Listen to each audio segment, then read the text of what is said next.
No one stays outside after 8 p.m. in Omituntun has ever been seen again. Not once. Because of this, the villagers never take chances. By 6:30 in the evening, you will see them rushing, packing, calling their children. Doors slamming shut. Before darkness even settles, the streets are already empty. Because they all fear one thing: the night widow.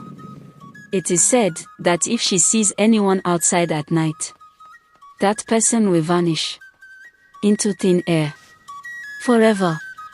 This has been happening for many years. So it became law in the village. Once it is 8 p.m., no one must be outside. If you are caught outside at that time, you are on your own. And tonight, that rule may be broken. Every evening, just before the sun disappears, the town crier walks through the village.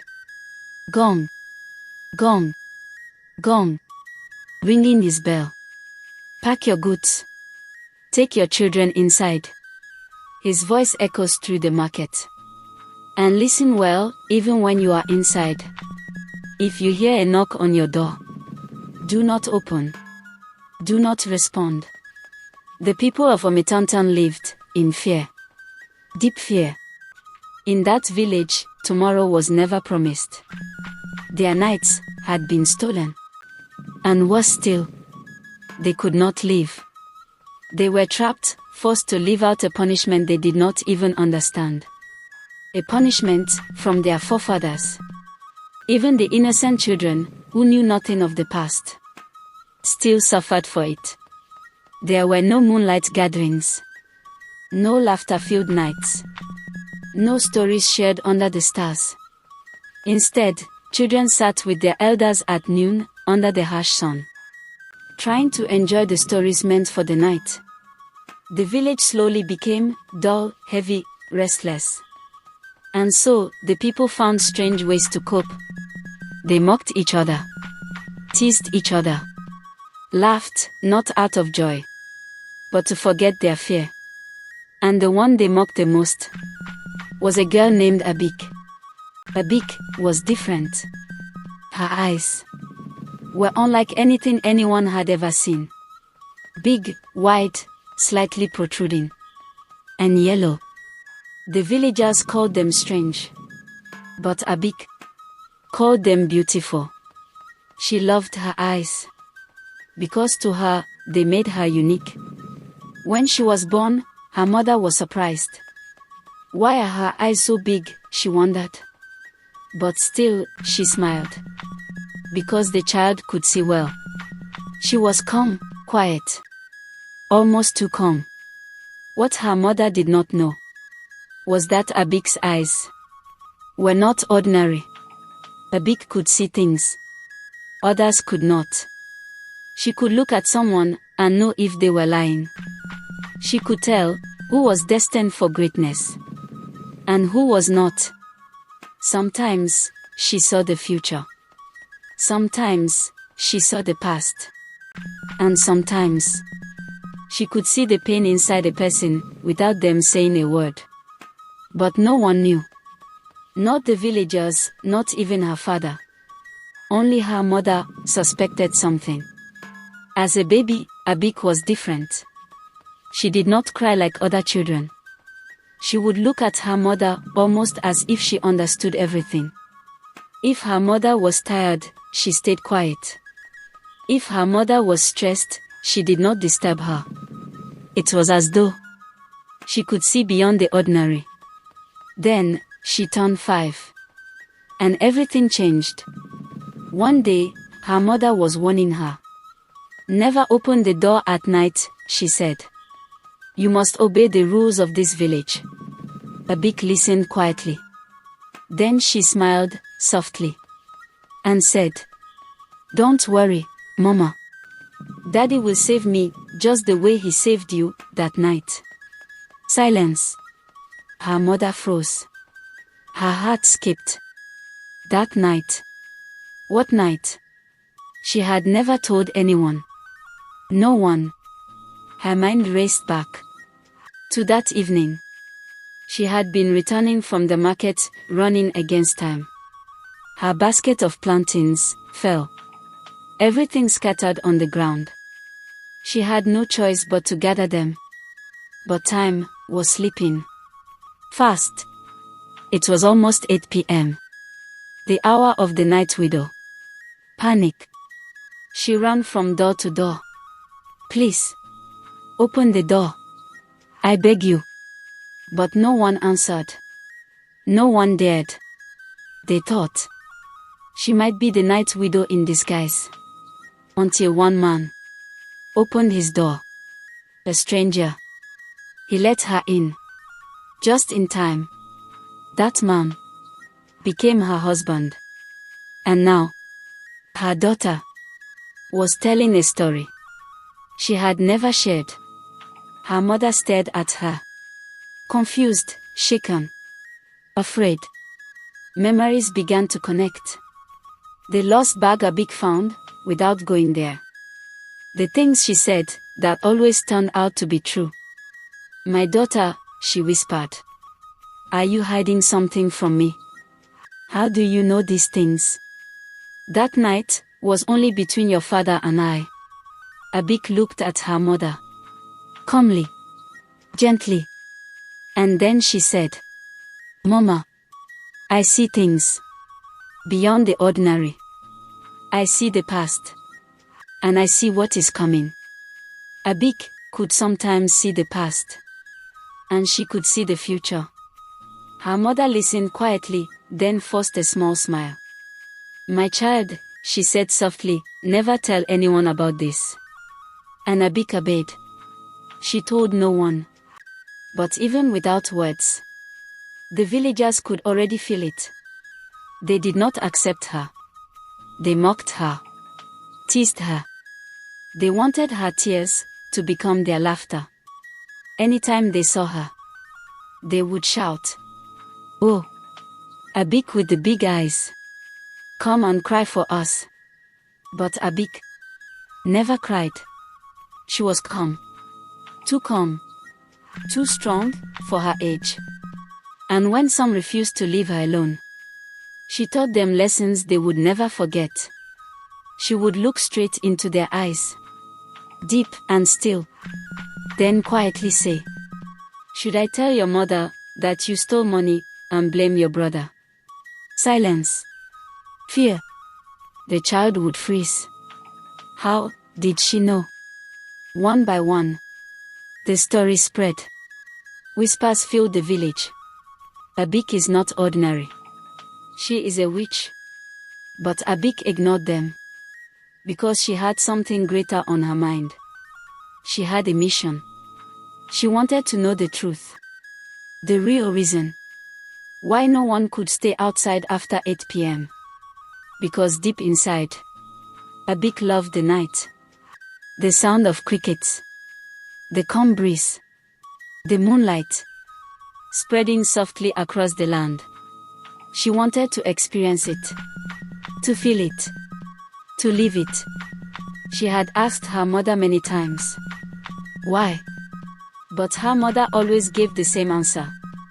It is not allowed. No explanation. No story. Just fear. Even when Abeke tried to see the past, her vision was never clear. So one day, she made a decision. She would find the oldest woman in the village. Mama Agba. Mama Agba lived at the very edge of Omituntun, where the wind whispered louder, and the silence felt heavier. Abeke went to her, greeted her respectfully, then spoke. Mama Agba, please, tell me the truth about the night widow. I feel I can help. I want to free our people. Mama Agba looked at her for a long moment, then sighed, and began the story of Olenaiki. Olenaiki was once the most beautiful woman anyone had ever seen. Kind, gentle, always smiling. But she made one mistake. She married the richest bachelor in Omituntun. He was loved by all, respected, generous. He gave freely to festivals, to rituals, to the people. But when Olenaiki came, everything changed. The women became jealous. The men became bitter. Why her, they whispered. And then, her husband stopped giving. What they did not know was that he had lost everything. A great business deal had failed. He was struggling quietly, but the villagers needed someone to blame. And they chose Olenaiki. They called her names: wicked, selfish, a witch.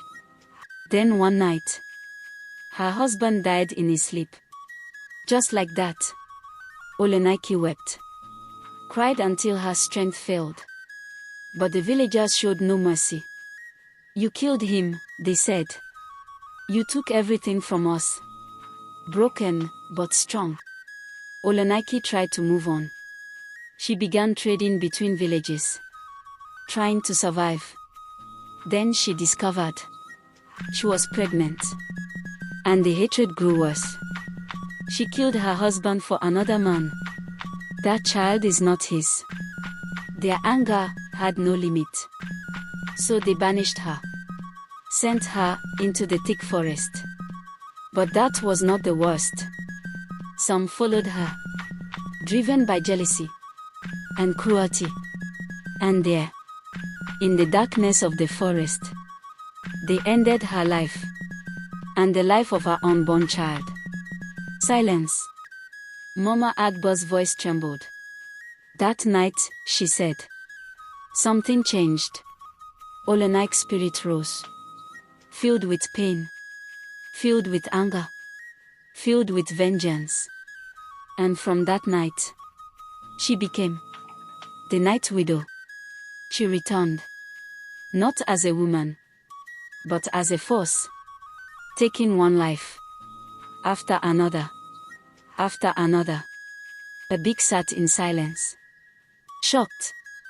Then slowly, she spoke. They deserve it. But her heart was not cruel, because she knew not everyone was guilty. The innocent were suffering. Children, the elderly, people like Mama Agba. And so, Abeke made a decision.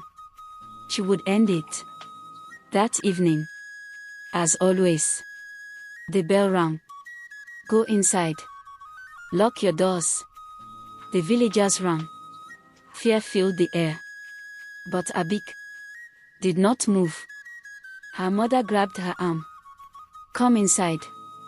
But Abeke resisted. I must stay. The village fell silent. The wind slowed. And then, she arrived. The Night Widow. Tall, dark, terrifying. She stopped, surprised. A human, outside. She raised her hand and cast her spell. Nothing happened. Abeke stood still, unmoved. Then slowly, she knelt down and began to sing. A soft, gentle, heartbreaking song. A song of love. A song of memory. The Night Widow froze. That song. It was familiar. It was the song her husband used to sing to her. Memories rushed back. Love. Joy. Peace.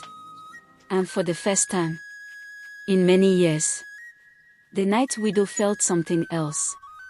Not anger, but pain. Tears fell. Abeke kept singing. Softly, gently, until the Night Widow whispered, Child, you have melted my heart. And just like that, she was gone. The villagers watched everything, from behind closed doors, too afraid to step outside, until morning came. And when they heard the story, they were speechless. They made offerings, placed sacrifices at the edge of the village. That night, she did not return, and she never came back again. Freedom had finally come. The village came alive again. Children gathered under the moonlight, listening to stories, laughing, living, and Abeke was no longer mocked. She was honored, respected, celebrated. They finally understood.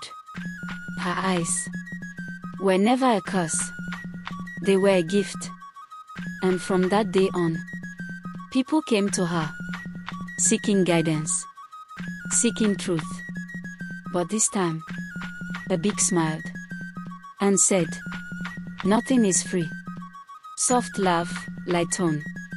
And so, peace returned to Omituntun. The end.